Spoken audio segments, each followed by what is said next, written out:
बारी बारी? बोले बारी बारी है। धत तेरे की, इतने बड़े राजनीतिज्ञ हो करके ये कौन बुद्धिमानी करते हो? यहाँ से तुम एक पहलवान को भेजते हो, ये अकेला रहता है और वहां उनका बहुमत है। कृष्ण बलराम तो है ही, ये नहीं कहा कि वो भगवान है। कृष्ण बलराम तो है ही, उनके और सखा और सब परिकर मिल के मार डालते होंगे। बोले गुरुजी ये बात तो हमारे ध्यान में अब तक आई नहीं थी, अब क्या कर, आपने ठीक कहा, अब क्या करना चाहिए? तो नारद बाबा ने कहा कि उन्हीं को यहाँ क्यों नहीं बुलवा लेते हो? कोई बहाना बनवाओ और उन्हीं को बुलवा लो, यहाँ तुम्हारा बहुमत रहेगा, तुम्हारे बहुसंख्यक पहलवान रहेंगे और वो दो रहेंगे अकेले। गुरुजी ठीक कहते हो, ऐसी सलाह देने वाला अभी तक कोई मिला नहीं। कैसे बुलवावे? हमारे कहने से आ जाएंगे? बोले क्यों नहीं, इस क्षेत्र के शासक हो, राजा हो, राजा की आज्ञा का तो पालन करना पड़ता है प्रजा को। और किसी के कहने से आए चाहे ना आए, तुम्हारे मंत्रिमंडल में एक जदुवंशी है, उनसे तुम्हारा काम बन सकता है। उनका नाम है अक्रूर, उनके बाबूजी का नाम है स्वफल के, और उनकी माई का नाम है गांधिनी, शायद ऐसा ही है।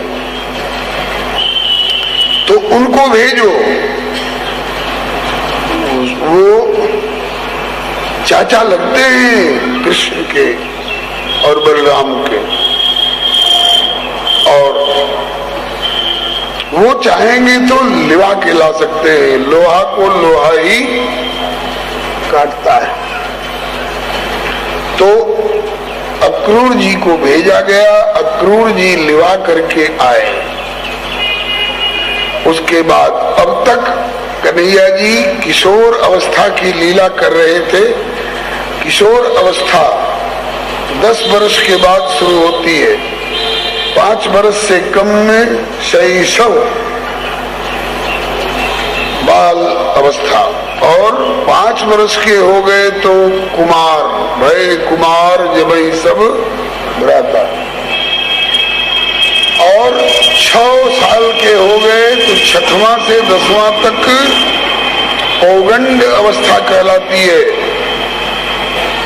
कौमारम पंचमाब्दांतम पौगंडम 10वावधि, और 10वां से आगे जब बढ़ते हैं तो आखोड़शम तो कैशोरम, 11वां से लेकर के 16वां वर्ष की अवस्था किशोर अवस्था कहलाती है। अभी ये किशोर अवस्था में प्रवेश पाए थे। 11वां पूरा हो चुका था, 12वां में अभी चल रहे थे। उसी समय में इनको मथुरा बुला लिया गया। अब जिस समय ये मथुरा के लिए प्रस्थान किए हैं, ब्रजवासियों की क्या हालत हुई होगी वो अभी कहने का समय नहीं है। आप लोग कथाओं में सुनते आए होंगे, व्याकुल हो गए। और यशोदा मैया जब व्याकुल हो करके कहने लग गई, श्री सूरदास जी ने वर्णन किया है, यशोदा बार बार यूं भाखे, है कोई ब्रज में ही तू हमारो, जो चलत गोपाल ही राखे। रोको कोई गोपाल को, जाने से मना करो। कहा काज मेरे छगन मगन को, मेरे नन्हे मुन्ने को, क्या वहां मथुरा में इसके बिना कार्य रुका हुआ है।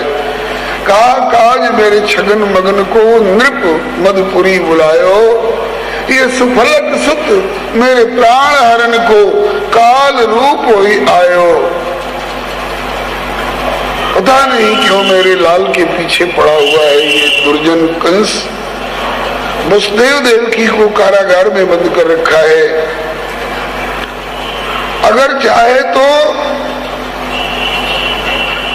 मुझे भी कारागार में बंद कर दे, मेरे नंद जी को भी कारागार में बंद कर दे, मेरी सारी संपत्ति जब्त कर ले, कुर्क कर ले, लेकिन एक मेरा सुख न छीने। बरु या गोधन कंस ले सब, मोई बंदी बरु मेले, लेकिन इतनो मांगती मैं उसे ही भीख मांगती हूँ। बरु या गोधन कंस ले सब, मोई बंदी बरु मेले, पर इतनो मांगती ये कमल नैन मेरी आँखियों ने आगे खेले, ये कमल नैन मेरी आंखों से ओझल लो। लेकिन कौन सुनता है, मैया को कौन समझावे? कन्हैया ने ही समझा दिया, बाबू दादा ने समझा दिया। मैया अरे तू क्या कर रही है? हम लोग जीवन में प्रथम बार मथुरा की यात्रा कर रहे हैं, राजधानी की ओर कदम बढ़ा रहे हैं, और रो रो करके भेजेगी तो मेरी यात्रा मंगलमयी कैसे होगी? भेजते समय किसी को रो करके नहीं भेजना, रोली अक्षत का टीका लगा करके भेजो माँ, आशीर्वाद देकर भेजो। और तुमने गोवर्धन लीला देखी है, तुमने काली नाग नथैया की लीला देखी है, तो जिस गोवर्धन जी ने अब तक मदद की हम लोगों की, वही गोवर्धन जी आगे भी कृपा करेंगे। तेरे कन्हैया का और तेरे बलराम का बाल बांका नहीं होगा। तो रो रो करके मत भेज, यात्रा मंगलमयी हो इसके लिए आशीर्वाद दे करके शुभ कामना करती हुई भेज। उनसे तो यूं कह करके और मैया को चुप करा दिया। अब गोपियां आकर के सामने खड़ी हो गई। इन सब प्रसंगों के बड़े प्यारे प्यारे हृदय द्रावक पद है, आचार्यों के, भक्तों के, प्रेमी रसिकों के। केवल सारांश निवेदन कर रहा हूं ताकि आप अपने प्रसंग को अच्छी तरह सुन करके समझ सकें। श्री हरे नमः। गोपियों ने कहा कि चरण की चेरी हम ब्रजनार, जाओ मत मथुरा नंद कुमार। कहा कि तुम्हारे घर का कोई बालक कहीं बढ़िया पद प्राप्त करने के लिए, आज भी जाते हैं लोग इंटरव्यू में, और घर वाले कहेंगे बबुआ मत जा, तो बबुआ का अच्छा होगा कि उनके विकास में बाधा होगी? घबराओ मत, हम सदा के लिए जा रहे हैं, थोड़े रास्ता दो, रास्ता दो, खुशी खुशी भेजो ताकि खुशी खुशी लौटे। अब खुशी खुशी भेजने के लिए आंखों में आंसू को भले हम रोक लें, वो भी रुकना कठिन है। आंखों के आंसू को भले रोक लें, लेकिन हृदय को कैसे समझा लेंगे? खैर, रथ पर बैठकर दोनों भाई चले और पीछे पीछे दौड़ने लग गई रथ के। तुम चले जाओगे, हमारे प्राण नहीं रहेंगे। तो कहा कि लौटो। जिसको ये मनोरथ हो कि ये जल्दी लौटे, उसको बहुत दूर तक पहुंचाने के लिए नहीं जाना चाहिए। दूर तक पहुंचाने के लिए जाएंगे तो देर में वो प्रेमास्पद लौटेगा। ऐसे राम जी ने भी अपने अयोध्या वासियों को समझाया है वनवास की यात्रा के समय में। कन्हैया ने सबको समझा दिया। वहीं खड़ी हो गई बेचारी, क्यों चाहेंगी कि देर से लौटे? और दूर तक जाने में साथ देर से लौटेंगे तो हम दूर तक नहीं जाएंगे, लेकिन जब तक दिखाई पड़ रहे हैं तब तक तो देख लेने दो। घर वाले कह रहे हैं कि अब लौटो, तो कहती हैं कि जब तक दिखाई पड़ रहे हैं तब तक देख लेने दो, जब आवेंगे तब की बात की है। कहा कि अब तो वे नहीं दिखाई पड़ रहे हैं, अब तो लौटो। अरे बोले वे नहीं दिखाई पड़ते हैं, लेकिन उनका रथ तो दिखाई पड़ रहा है जिस पर वे बैठे। श्याम भय अदृश्य, श्याम भय अदृश्य, तब रथ सो लगाए दृग। बोले अब तो रथ भी नहीं दिखाई पड़ता है, अब तो लौटो। रथ ना लखानो, अब तो रथ भी नहीं दिखाई पड़ता, अब तो लौटो। बोले हाँ रथ तो नहीं दिखाई पड़ रहा है, लेकिन रथ की ध्वजा दिखाई पड़ रही है, तब तक देख लेने दो प्यारे के रथ की ध्वजा। श्याम भय दृश्य तब रथ सो लगाए दृग। रथ ना लखानो लखे ध्वजाए अभिलाखासी। बोले अब तो ध्वजा भी नहीं दिखाई पड़ रही, अब तो लौट चलो। कहा कि ध्वजा ना दिखानी तब धूल देख धार्यो धीर। उनके रथ से उड़ी हुई धूल जब तक दिखाई पड़ रही तब तक देख लेने दो, क्योंकि प्रीतम के रथ से उड़ी हुई धूल है। बोले अब तो धूल भी नहीं दिखाई पड़ती, अब तो लौटो। अब लौटे कैसे? रथ ना लखानो तब लखे ध्वजाए अभिलाखासी। ध्वजा ना दिखानी तब धूल देख धार्यो धीर। और धूल भई लोप तो समूल गिरी शाखा से। मूर्छित हो करके गिर गई, होश में लाई गई, छींट देकर पंखा जल करके घर में लाई गई। प्राण निकल गए होते, लेकिन कहा है कि आऊंगा। हमारा प्रीतम बात का धनी है, जो कहता है कह के निभाता है। आऊंगा। कब आओगे? अरे बोले आज जा रहा हूं, कल वहां का काम करूंगा और परसों लौट के आ जाऊं। स्व नहीं परस्व, परसों। इस पर ब्रजगोपियों ने बहुत बहुत प्रकार के उद्गार व्यक्त कर किए हैं। घर सो परसों की कह गए घनश्याम न आए। कहाँ परसों और कहाँ बरसों बीत गए। परसों की कह गए और बरसों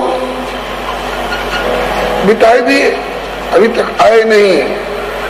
परसों, आज कल परसों। परसों कितनी लंबी होती है? ये कोई खास परसों है जिसकी अवधि बहुत लंबी हो गई। होरी के दिवस मतवाले पड़े, सखी श्याम दरस के लाले पड़े। ना जाने निर्दयी मनमोहन किस सौतिन के पाले पड़े। आवन के दिन गिनत बिहारी, आवन के दिन गिनत बिहारी, मेरी अंगुरी के पोरन में छाले पड़े। विलक्षण विलक्षण उद्गार इन गोपियों की तरफ से साहित्यिकों ने, रसिकों ने, विद्वज्जनों ने, महापुरुषों ने व्यक्त किए हैं। अभी 7 दिन की कथा और है, 2 दिन तो निकल गई। अब 7 दिन में समस्त उद्गारों को व्यक्त करना संभव नहीं है। खैर, कन्हैया गए मथुरा, कंस का वध हुआ और घटनाएं जो घटी। कंस का वध हुआ, इसके बाद नंद बाबा आकर सन्मुख खड़े हुए। कन्हैया यहाँ का काम हो गया, चलो। बोले कि बाबा ब्रज में तो सब खुशहाल हैं, किसी बात का अभाव नहीं है, लेकिन यहाँ की हालत भी आपको मालूम है। देखिए श्री वसुदेव जी जेल में पड़े हैं, देवकी जी जेल में पड़ी हैं, और श्री उग्रसेन जी ये जेल में पड़े हैं और ये सब मेरी ओर टकटकी लगाए हुए हैं, इसलिए इनको जरा जेल से तो निकाल लेने दीजिए। कंस मरा, उसकी जगह पर उसके पिता उग्रसेन जी को राजगद्दी पर तो बिठा लेने दीजिए। राजगद्दी पर बिठाने की बात आई तो उग्रसेन जी बोले, वसुदेव देवकी को कारागार से मुक्त किए, उग्रसेन जी को कारागार से मुक्त किए हथकड़ी बेड़ी का बंधन खोल करके। इसके बाद बोले कि आइए नाना जी अपनी राजगद्दी संभालिए, बैठिए। उग्रसेन जी बोले कि वत्स, राजा प्रतापी होना चाहिए और मैं तो इतना निकम्मा साबित हुआ कि मेरा बेटा ही मेरी बात नहीं मानता था, मुझे कारागार में बंद करके राज कर रहा था, तो मुझे क्यों बिठाते हो मुझे निकम्मे को? तो किसको बिठाऊं? बोले कि तुम खुद बैठो। कहा कि नहीं नाना जी नहीं, कंस मेरा मामा लगता था, अत्याचारी हो गया था इसलिए उसका मारा जाना जरूरी था, लेकिन मेरा मामा लगता था और अगर उस मामा को मार करके मैं खुद राजगद्दी पर बैठ जाऊं तो आगे के मामा लोग भी खतरे में पड़ जाएंगे, क्योंकि यदि यद आचरति श्रेष्ठ तत्त देवेतरो जना सयत प्रमाणम कुरते लोकस तदन वर्तते। इस घटनाओं का इतिहास बनेगा और कहीं इतिहास में अगर लिख दिया गया कि भगवान कृष्ण ने अपने मामा को मारकर उस राजगद्दी पर स्वयं को पधरा लिया, तो लोग कहेंगे कि वाह, जब कृष्ण अपने मामा को मार करके राजगद्दी पर बैठ सकते थे तो हम अपने मामा को क्यों छोड़े, हम भी अपने मामा को मार करके राजगद्दी पर बैठ सकते हैं। इसलिए आगे के लिए आदर्श नहीं बिगाड़ूंगा नाना जी, आइए आप बैठिए। और आप जो कहते हो कि मेरे जैसे निकम्मे की आज्ञा कौन मानेगा, समय बदलता रहता है, समय परे नर क्या करे, समय समय की बात, किसी समय के दिन बड़े और किसी समय की रात, वो रात वाली अवधि निकल गई, खोटे दिन की अवधि निकल गई। अब आपको राजगद्दी पर बैठना है और आप कहते हैं कि मेरी आज्ञा कौन मानेगा।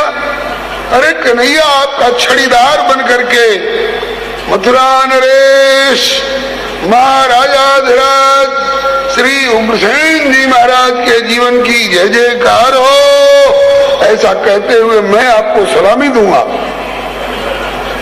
और जब मैं सलामी देने के लिए तैयार रहूंगा तो इस धरती की कौन कहे, स्वर्ग के राजा देवराज इंद्र भी आपके दरबार में आकर आपको सलामी दे।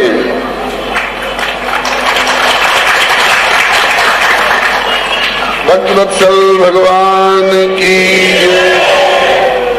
ये सब सुनी हुई कथाएं हैं, आपकी जानी मानी कथाएं हैं, लेकिन याद इसलिए दिला रहा हूं कि आप कृष्ण को साधारण ग्वाला समझ करके और इनकी ब्रज प्रेयसियों को साधारण कुमारिका समझ करके आप कथा न सुने, नहीं तो आप धोखे में पड़ जाएंगे, आप कन्हैया के प्रति कुछ अनाप शनाप सोचने लग जाएंगे। नारायण है इस रूप में प्रकट है, ये जन्म के समय में ही दिखा दिया। ये बात इसीलिए कही गई कि यही मान करके आगे की सारी कथाएं सुनेंगे, नहीं तो एक मामूली ग्वारिया का छोरा 7 कोस का पर्वत गोवर्धन उठा सकता है 7 दिन तक। एक गेहूं के फण पर नाचने में आपकी नानी मरेगी और 101 फण वाले काली नाग के मस्तक पर नाचने वाला कोई साधारण प्राकृतिक कोई व्यक्ति हो सकता है। उग्रसेन जी को राजगद्दी पर बिठाए, नंद बाबा से बोले कि बाबा आप चलो, मेरी गैया दुबली न होने पावे, मेरी चौगान गेंद और वो मेरी लठिया जिससे मैं गाय चराया करता था, और मेरी मुरली, ये सब संभाल के रखना। मैया से कह देना बहुत संभाल के रखेगी। जब मैं आऊंगा तो हो सकता है मुझे इनकी जरूरत पड़े। और श्री हरे नमः। मैं आपसे फिर मिलूंगा, ऐसा कह करके आश्वासन देकर के भेजा। अब लगा कि नंद बाबा के शरीर में प्राण नहीं रहे, मूर्छित होकर के गिरने से लगे। ग्वाल वालों ने जो गए थे सहारा देकर संभाला, रथ पर बिठाए और ले करके आए। यशोदा मैया बाट देख रही थी, रथ आता हुआ देखा तो ढाढ़स हुआ कि कन्हैया लौट आया, लेकिन देखा कि अकेले नंद जी को उतारा जा रहा है और वो भी पकड़ के उतारा जा रहा है। अपने से रथ से उतरने की ताकत नहीं उनमें रही। मैया एक बार मूर्छित हो गई। लगता है कि मेरे कन्हैया के साथ मथुरा में कोई घटना तो नहीं घट गई। नंद जी ने यशोदा जी को सावधान करा करके सूचना दी, तुम्हारा लाला सुरक्षित है, कंस मारा गया। मैया को तसल्ली हो, कन्हैया सुरक्षित है। हाँ, बलराम बड़े सुरक्षित है। बोले आए क्यों नहीं दोनों? बोले कोई जरूरी काम से रुक गए। बोले कन्हैया नहीं आया और आप चले आए और जीवित चले आए। बोले क्या करता? हाँ, कन्हैया के बिना आना आपका इतिहास में एक विलक्षण आगमन है। कन्हैया नहीं आए यह सुन करके, उस समय राम कहलाते थे, रमैया कहलाते थे, राम नहीं आए, इतना सुनते ही दशरथ जी ने प्राणों का परित्याग कर दिया। एक वे भी पिता थे, और आप कैसे पिता हैं कि कन्हैया नहीं आया और आप चले आए, जीवित चले आए। नंद बाबा ने कहा कि महरी, कन्हैया नहीं आया फिर भी मैं जीवित लौट आया, इसका कारण है। और भी कारण कई हो सकते हैं, लेकिन प्रमुख कारण यह है, मैंने इस बात पर गौर किया, विचारा कि कन्हैया ने कहा है कि आऊंगा, तो चाहे जब आवे, आज कल परसों अथवा बरसों के बाद आवे, कन्हैया बात का धनी है, आएगा मिलेगा। तो चूंकि उसने कहा है कि आऊंगा, इसलिए उसके आगमन की आशा में हमें और तुम्हें और सारे ब्रजवासियों को जीवित रहना है। नहीं तो कन्हैया आएगा और खोज करेगा कि बाबा कहाँ है, मैया कहाँ है। और जब उनको पता चलेगा कि न बाबा रहे न मैया रही, तो कन्हैया के हृदय पर बाबा और मैया के वियोग की चोट लगेगी, कन्हैया झेल नहीं पाएगा। अभी तो लाला के वियोग की चोट हमको सहनी पड़ रही है, लेकिन उस समय आएगा और हमको तुमको नहीं पाएगा, तो हमारे तुम्हारे वियोग की चोट लाला को सहनी पड़ेगी।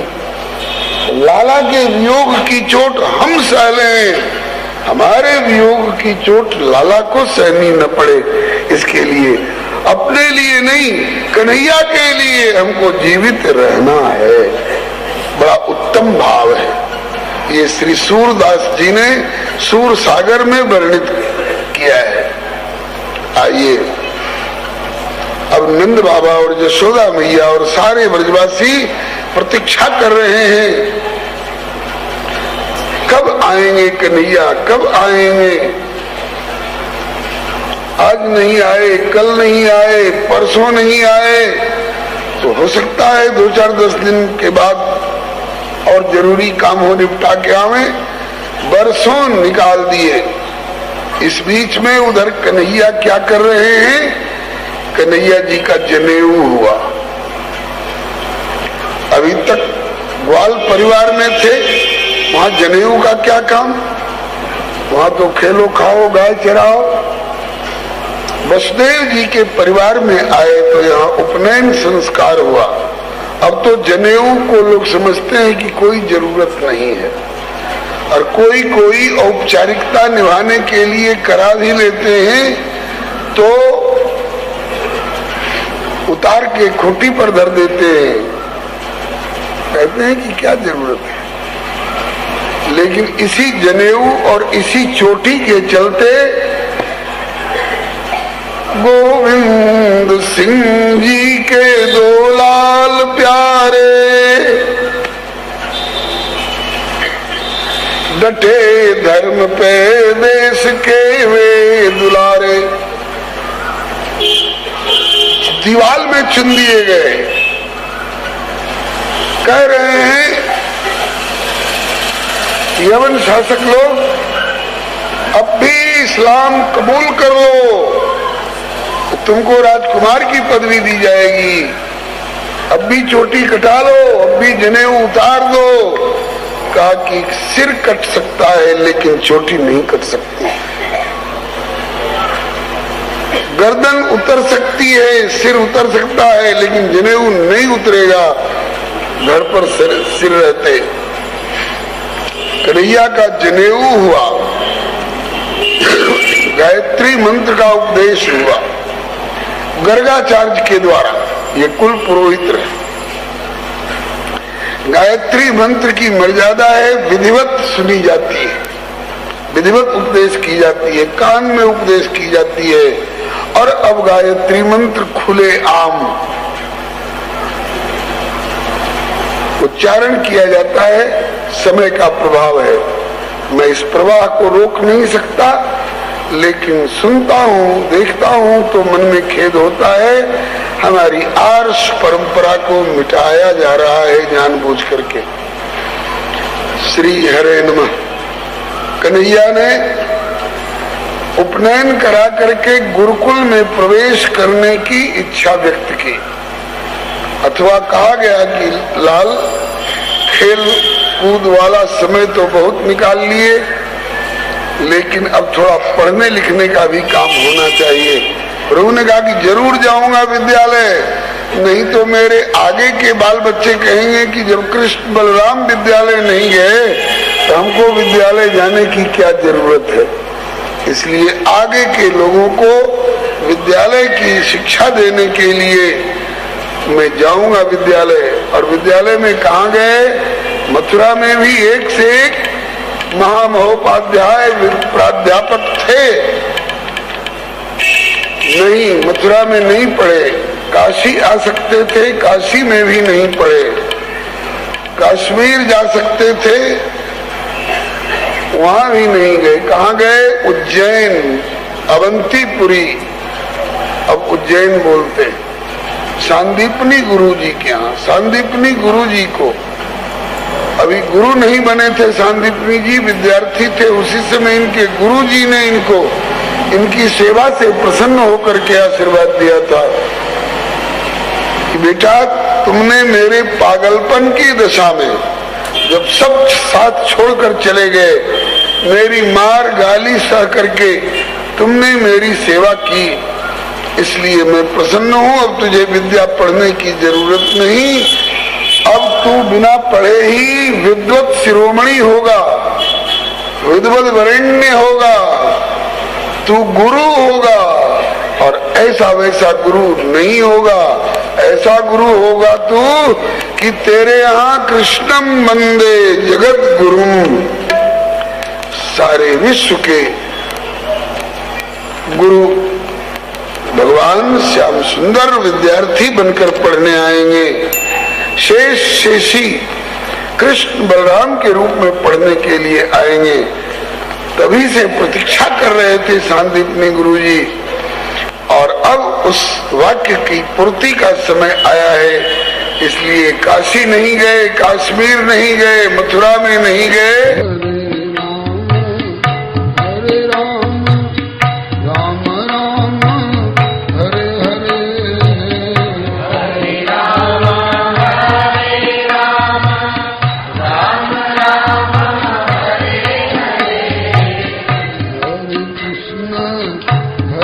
Krishna Krishna Krishna